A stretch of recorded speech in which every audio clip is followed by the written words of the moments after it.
today, and my speech is today about the RF system design, because we are having an excellent set of other speakers going into the details of different technological options. And I think that I would like to start from the system and a bit describing this 6G flagship at the University of Oulu. So indeed, we were the world's first 6G program globally financed by Academy of Finland, and we started already 2018. And we have tried to look at very broadly what are the different things that matter when we are building huge systems like 6G. And of course, there is a center is the wireless connectivity solutions, how we do the connections, what are the connections needed. And of course, then the enablement comes from the devices and circuits technologies, which is of course the main focus today. And then of course, distributed intelligence, wireless computing, no question about it. And then of course, the user aspect as well. So the sustainable human-centric services and applications. So we try to do all of that. And looking at the impact actions, not just from the technology perspective, but sustainable society, looking at different vertical areas as well, quite much in the beginning. And of course, global collaboration is essence in our field in all kind of work. And as said, we've been running this. We are in the second part now, so 8-year project financed by Academy of Finland, total project funding in from different sources. So it's much beyond the academic funding, is in the 300 million euro range. We have more than 300 co-projects with EU, with the industry, with different academia globally, US, Far East, and so forth. And 400 people working in the same topics just at our university. So pretty extensive approach. And I'm leading the devices and circuits technologies area, where we are looking at the enablement of future communication and sensing systems from the requirements and hardware capabilities, from semiconductor technologies to materials that are strongly limited by physical boundaries. And we have distributed these radio platforms, radio hardware, experiments, and proof of concepts. And that's pretty much what we are discussing today as well, from different aspects. Not all, but some of the interesting topics. And of course, CHIP Act is everywhere, and European CHIP Act has also resulted many of the activities in Finland. And to promote our opportunities also a bit, we are having the Microelectronics Finland now, which is kind of a microelectronics hubs in Oulu, Tampere, Turku, and Helsinki region. We are having all the major academic institutions and research organizations, and also coordinating and collaborating research from that aspect. And we're having a few very interesting job openings as well currently. So feel free to look at those later on if you are interested. So the opportunities are there, and I think that we need globally and locally a lot of talent everywhere in the world. So it's a very nice opportunity as well. Okay, but then let's move to the technical side and think about what is 6G. And I started my career with a 3G when it was without any specification, and I've gone through all the generations without any specification existed. So kind of would like to give my perspective on something. And is the new generation of radio systems something that is totally new? Or is it everything that we couldn't make in 5G with its evolution? Definitely it's a next scheduled major milestone in 3GPP roadmap. So we need to have a global standard still. Is it a revolution in communications, or natural evolution of technologies towards the next generation of communications and sensing? And even we've been kind of from a microwave point of view looking at it as a kind of a solution for radio and implementation. But as we see from 5G and so forth, it's more like a holistic system, everything from applications down to radios. So it's not anymore just about the modulation or just about the RF performance, but it's much beyond that as well, which makes our of course, life interesting. Then if you look at the big back, what is the core idea? And very many people nowadays tend to speak about applications and what is the killer app. We are having definitely a chicken or the egg problem.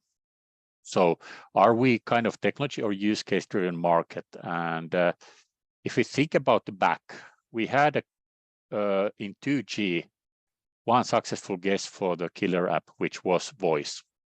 That's what we wanted to do, and that was a success.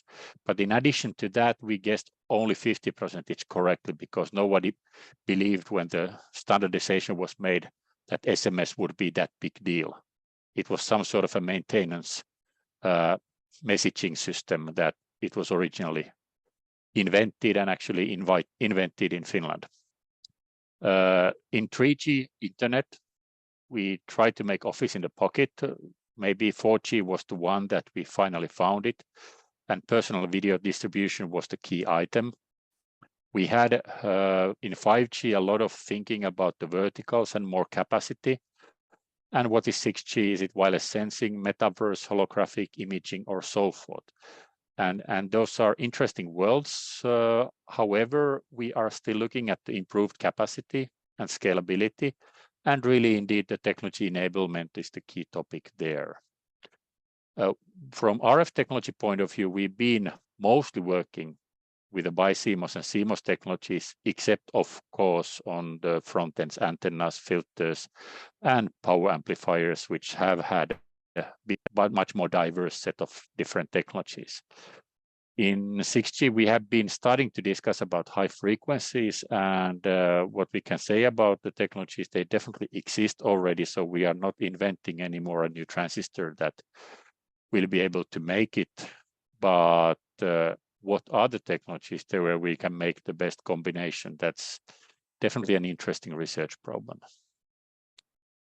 If you look at then a bit of what industry is thinking and what are the targets, and it seems to be quite highly also capacity driven, because 5G is starting to eat the spectrum what is available, and there is strong messages, not just from Nokia, but from other companies as well, that 6G must be designed to provide many more times wider area capacity than 5G. In Europe, we started quite early as well, looking at the 6G flagships. Hexa-X1 has ended already, and Hexa-X2 is ongoing. And a kind of a buzzword was seemingly infinite capacity and data rate. To enable that, it's not just radio channel modeling, distributed MIMO, beamforming, waveform modulation, so traditional ones, but indeed we need to look at the enabling hardware technologies as well at the same time. And that's kind of a bit forgotten from many aspects after 2G, which was highly hardware performance limited. But some of the things that we took as a de facto may not be anymore when we are increasing capacity such a rapid rate valid, and that's why this becomes interesting. Challenges definitely are kind of in a two ends. The other one, what I'm calling as a 6G super radio, so for the capacity, provides a lot of new technological opportunities. The other one, which I'm not going to talk today, is indeed the very low end of radios. So some at least marketing oriented people are speaking about the zero energy radios. We know that such thing doesn't exist, but how autonomous radio nodes can be, how they can harvest the energy, what kind of energy sources there are to really make that end even better than what we are having today in the cellular IoT as well. Things like economics and user needs are then need to be balanced with the development of Moore's law in digital, which is not applying to RF as we know, and microwaves. And also the Edholm's law is kind of predicting already quite the high capacities and opportunities to be another heuristic law determining how microwaves have been determined recently.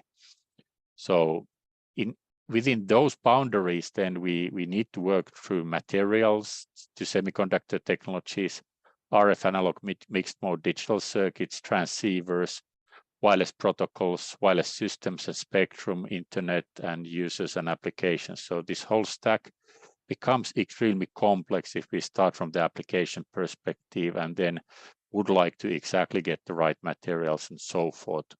And vice versa, then new technologies, new circuits and so forth may bring actually the ideas how we can make the new applications. That can be the driver as well in the future to solve the hen and the egg problem from now on. When I'm going to details, my device is today transistor or a set of transistors, and my wireless system is kind of a radio link. So this is the scope I'm kind of limiting my talk today. And of course, then we can imagine that the device is something else and the wireless system is complete wireless internet, and that's much broader than that. But if you look at these first initial requirements, and these are not just academic, but what has been discussed with the industry is that how we can make, let's say, 100 to 200 meter connections with 100 gigabit per second. Why we need to go higher frequencies, I'll come back to that. That's kind of a natural, but requires a bit of thinking and some surprises. And then in the long term, of course, there is also the terabit kind of dream. And we have, if we really want to have a high resolution holographic communications, for example, yeah, there is an opportunity and need for going very high data rates as well. How feasible those are, what are the ranges and so forth. That's definitely a longer term goal. So these two are kind of have been the baseline for the research now in this capacity side recently. Then if we look at simply the bandwidth, what is needed for 100 gigabit to 1 terabit per second, that's kind of a start to raise attention. So if we look at the different modulations, not even thinking about that if it is an OFDM or is it a single carrier or whatever the modulation will be, but indeed, if we would like to go even to 100 gigabit per second and utilizing reasonably simple modulation, we are ending up very easily to bandwidths which are tens of gigahertz, and even much beyond if we would like to have it in the terabit per second. And that's definitely something that changes the paradigm quite a bit compared to the 5G. If we are thinking about our kind of a carrier frequency becomes actually as our bandwidth. So it's quite a huge promise what people are trying to fulfill at the moment from that aspect. And indeed, if we are looking at the target, that's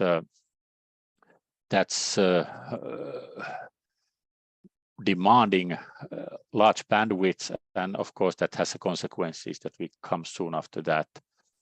And then if you look at the state of the art, what people have been implementing systems with some 10, 20 gigahertz bandwidths, we are more like in the range where indeed 100 gigabit per second may sound much more feasible at the moment compared to anything much beyond. And that's of course impacting us a lot. If we then look at also the bandwidth issue, because we know that from RF point of view, relative bandwidth matters a lot. And if we go beyond 10%, things are getting more complex. Things are indeed from many aspects going to be more difficult. And even at 300 gigahertz, this would mean that we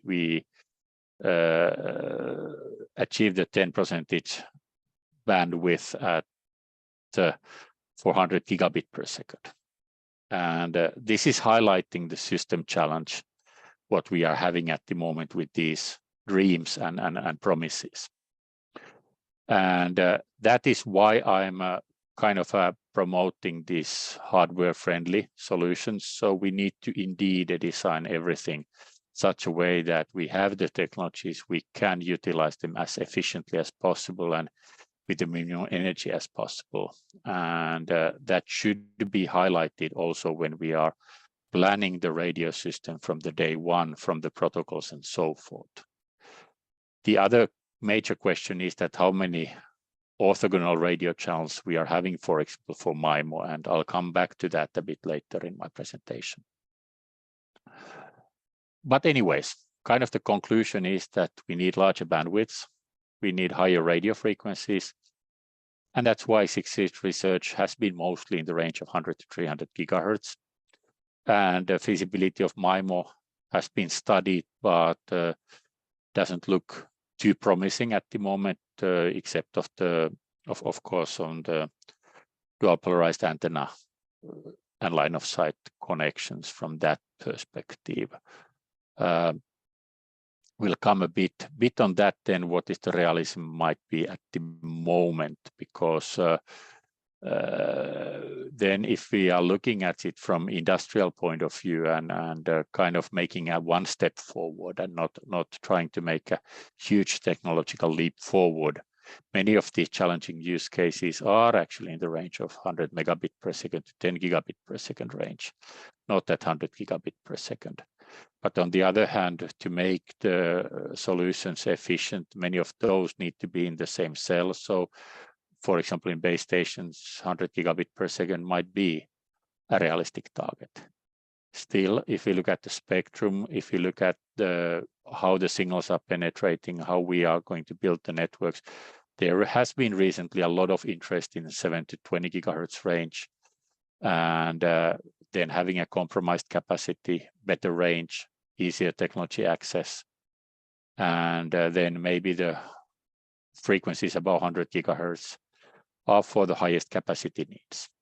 And this is, of course, a discussion that is ongoing, but it still is kind of a showing that 6G has many different aspects, and we need to adopt, of course, the frequencies as low as possible, as efficiently as possible before we go to higher frequencies. So you indeed need to have a good application. You need to have a need for that high capacity if you want to go that high frequencies and meet all the burden it requires. Scalability, cost and energy are definitely the drivers also in the future, and that's why we need to do a lot of work to make those aspects somehow affordable in a good sense. And this is, of course, the very famous picture from Hua Wang's group.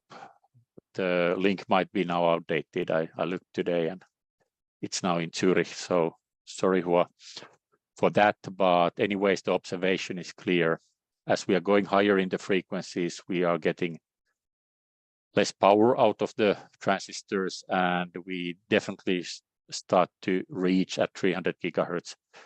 Indeed, boundaries of the transistor technologies. Can we do at all things? And what is the cost of that? And as many of us have been working mostly with the silicon technologies, we see that that's even stricter, the boundary, what we are going to face and so forth. And today we are discussing different technologies, also seeing the feasibility of the silicon-based technologies in that aspect. And we need to acknowledge that this fact is there, as it is also in the LNAs.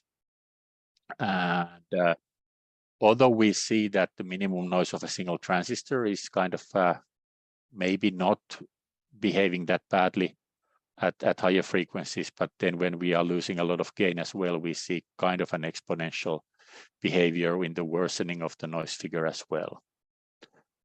And this is indeed a key factor here to go forward and see that what kind of radio specifications we should go. So we have now looked both the requirements, kind of the capacity boundaries, what we would like to achieve, and at the same time technology boundaries, how we can implement those.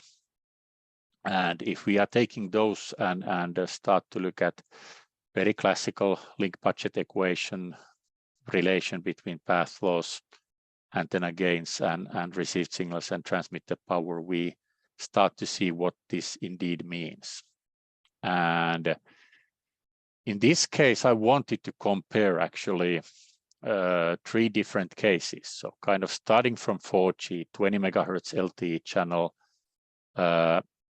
then looking at 5G, 200 megahertz channel, and then on the other hand, in the 6G, looking at how we can cope on with the 20 gigahertz of channel bandwidth. So I'm not going anymore 1 decade up, I'm going 2 decades up.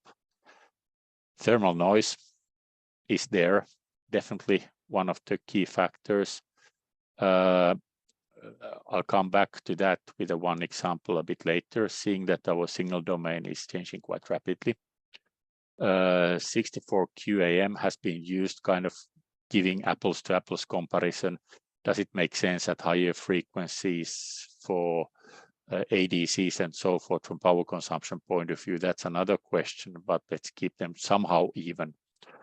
Data rates are definitely now going from 36 megahertz up to 40 gigabit per second with these modulations. I'm assuming with a coding gain, some similar kind of SNR requirement. But then, of course, I need to scale up my carrier frequency drastically. And with that, I'm making my noise figure assumptions quite much different.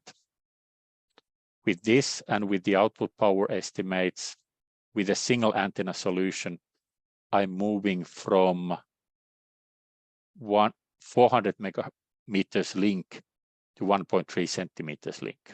And this is, of course, what we already saw in lower millimeter wave side in 5G. So the link ranges are coming back, and we know that the solution for there is indeed multi-antenna systems, large antenna arrays, and so forth. MIMO, is it feasible? Can we make orthogonal channels? Phased arrays definitely used extensively, these two somehow in the hybrid mode. And then for the very long ranges, also directive antennas, lenses, and so forth, horns. Then lacking the capability of the steering very easily, or making kind of switchable solutions in that domain. This is probably not anything new, but we have learned already that when we kind of are having the same antenna aperture, we are compensating the free space losses. So it's not, the free space gain is per antenna getting worse over the frequency for the same aperture. It's actually nicely recovering in a way, because we are having we may have large antenna arrays at both ends. Of course, for the mobile solutions, that's difficult. But then on the other hand, we are also kind of having power piling up of several PAs that are delivering smaller amount of power per device, but can be combined then over the air efficiently. So there is definitely some hope to compensate for the things that seem as a single solution impossible to achieve.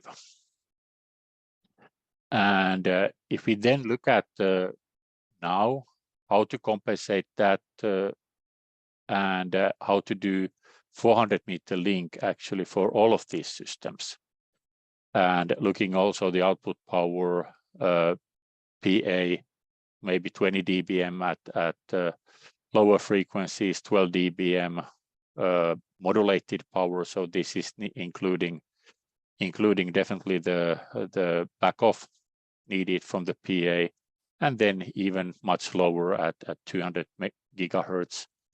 We end up with a solutions that number of antennas is still kind of reasonable. 1000 doesn't sound totally impossible if it is in the both sides of the link. The interesting aspect is actually that we are reducing quite a lot of area if we are having a lambda by 2 solution. So there are some of the aspects that you can calculate to be actually beneficial here.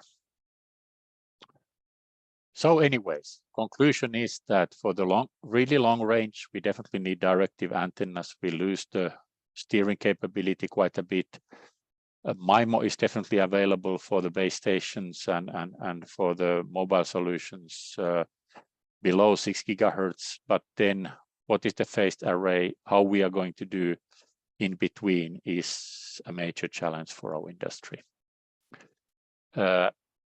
Then based on this, I calculated a bit more detailed also in HexaX project, 100 gigabit per second link budgets, now for 16 QAM, 300 meter distance and state-of-the-art silicon germanium technologies. And numbers are kind of interesting because if we would like to get the relative bandwidth in the range of 10%, then we would need this 300 gigahertz bandwidth. Of course, if we are having a 300 gigahertz carrier frequency, but on the other hand, if we are having an dual polarized antennas, we can halve that and so forth. Then the number of antennas, kind of, we are speaking about hundreds or thousands. So a lot of parallelism, a lot of challenges for power consumption will be needed, and what kind of link balance we are doing. The same kind of thing for the 10-meter distance, and then we are speaking then on the number of antennas, more like a tens or 100 in this case, which is much more promising. I don't want to go too much to the details in the choice of the semiconductor technologies, but based on these graphs that I showed you from the output power and from the noise figure perspective, looking at the 200 gigahertz link ranges and comparing the capabilities of different technologies, making the silicon germanium kind of as a relative range in absolute scale as 1. I see that CMOS, we are actually taking the range to 1/3 what we are expecting from the compared to silicon germanium. And with indium phosphide, if we are afford that front end, it's going to be almost 6 times longer range. But if we compare that with the 5G new radio requirements at 28 gigahertz, we are speaking about still, even with the silicon germanium, larger ranges compared to the indium phosphide due to the bandwidth and so forth. We've done a bit of a studies as well, how many beams we can indeed have in radio channels, so studying the channel properties, and it looks like that indeed, if you want to have a more than 1 or 2 radio paths and can afford 10 dB degradation to your link budget compared to the line of sight, you can have some MIMO paths that are possible. But 10 dB is actually quite a lot, and I'll come back to that soon as well, what it would mean in terms of antenna size for antenna area, for example, a number of antennas. The other important thing at these high frequencies is indeed penetration through objects. Here we are seeing tests with the real humans from our lab. And of course, the walls and so forth are similarly important. And we see that, yes, objects are easily attenuating 30 to 40 dB link budget when they are appearing. And this is definitely a problem already at lower millimeter wave frequencies, and even more so when we are going to higher frequencies. So meaning of the line of sight, penetration through objects, definitely major issues that cannot be ignored when we are really designing real working systems. And if I'm looking at that from line of sight and hardware complexity point of view, and if I'm having an additional path loss compared to the line of sight scenario, which is 5 dBs, 10, 20, 30, 40 dBs, I'm ending up multiplying my number of antennas with the same link budget that I showed before, somewhere from 1.5 to 21. And then 1,000 antennas is changing to 21,000 antennas with this sort of worst case link conditions. And this is indeed something that doesn't look so good. And seeing that even 10 dB of loss is quite a lot, doubling the hardware complexity and more than that, and that we need to take seriously when planning the systems. The other aspect is that if we are looking at, for example, receiver best possible EVM regions and so forth, they are narrowing down. And this is a bit of arbitrary, but we are looking at the bandwidths from 2G to 6G, and we are seeing strong decline in terms of sensitivity every time the bandwidth is increasing in this noise limited region. And if we are going to the 20 gigahertz of bandwidth, we are starting to speak about actually quite large power that we need to capture with the large antenna sets. At the same time, it's taken into account a bit of the noise figure degradation, but we need to also understand that our linearity requirements are getting critical. So very easily, if we are having a large antenna arrays, then combining those, managing with the IC compression points and so forth, becomes in this compression dominated region kind of the key limiting factor. And that makes system design of these phased arrays, higher we go in the frequency, more and more difficult. 2 words of the form factor. 3 gigahertz, we can make a lot of antennas at 30 gigahertz to the same region. Then at 300 gigahertz, antenna elements start to become very tiny. And we see the consequence of that. So this is a commercial base station chip having 2 channels published several years ago in ISSCC. We see that it fits well. There is a room for additional PAs and so forth per antenna area. In 30 gigahertz range, we are getting used to the fact that there is typically a 1 chip that is serving 4 antennas with dual polarization, and we are fitting that in, but there is not much additional room for the additional external PAs. And if we go to the 300 gigahertz, our single antenna starts to be comparable to a single LNA that will be discussed later in this session. So even our integrated electronics starts to become big compared to the radiating elements, which is remarkable problem to be solved. Professor, sorry to interrupt, couple of more minutes left. So yes, I'm actually finalizing very soon, because this is indeed what the others are going to discuss after this. So hardware enabling communications and sensing. So for sure, we need to then understand this, what is happening here, and take it back to our specifications and our system design. And that delicate balance is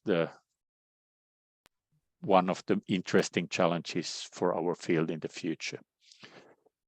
Mentioning also the need and a discussion on the heterogeneous integration, 3D packaging, chiplets, and so forth. Chiplets are strongly driving by the digital industry at the moment, seeing a lot of benefits out of that. But also in the microwave side, this becomes more and more important in terms of tools, in terms of different technologies, being capable of combining several technologies together. And what, when, how? We know that the standardization is coming. What are the ingredients of these that are valuable, are mature enough to be taken for the 6G standardization? Some, for sure. Maybe some are then transferred to 7G development. So taking a 1 more decade time to mature, that's quite natural. But for sure, technology will not automatically take us forward. So there is a lot of system design, a lot of compromises, and multidisciplinary perspective is definitely needed. I'm definitely promoting hardware aware or even friendly protocol design for 6G. And I believe that the new use cases will come after enablement. It's very difficult to guess those in advance before we are having a technologies that are capable of doing those. In 6G, entropy tends to increase from business to technology. That's for sure. From generation to generation, it will be more complex, more challenging, and thus also more interesting. We need to take all out from the existing and make it better. Create also something that is not so obvious. And we always have a wish from our colleagues from communications that we try to make RF to look ideal. And maybe this is too much to be asked this time, so that's why we need to be very careful when collaborating in different aspects of microengineering. And I would like to thank you all for listening, and we made a vision already 3-4 years ago, and it's nice sometimes to come back and see how valid this is still. But I think there are a lot of ingredients that we keep on discussing still for a long time on that. So thank you very much. Thank you, Professor. I think we don't really have time, but we can take one question perhaps, and the rest of them probably you can answer in the chat.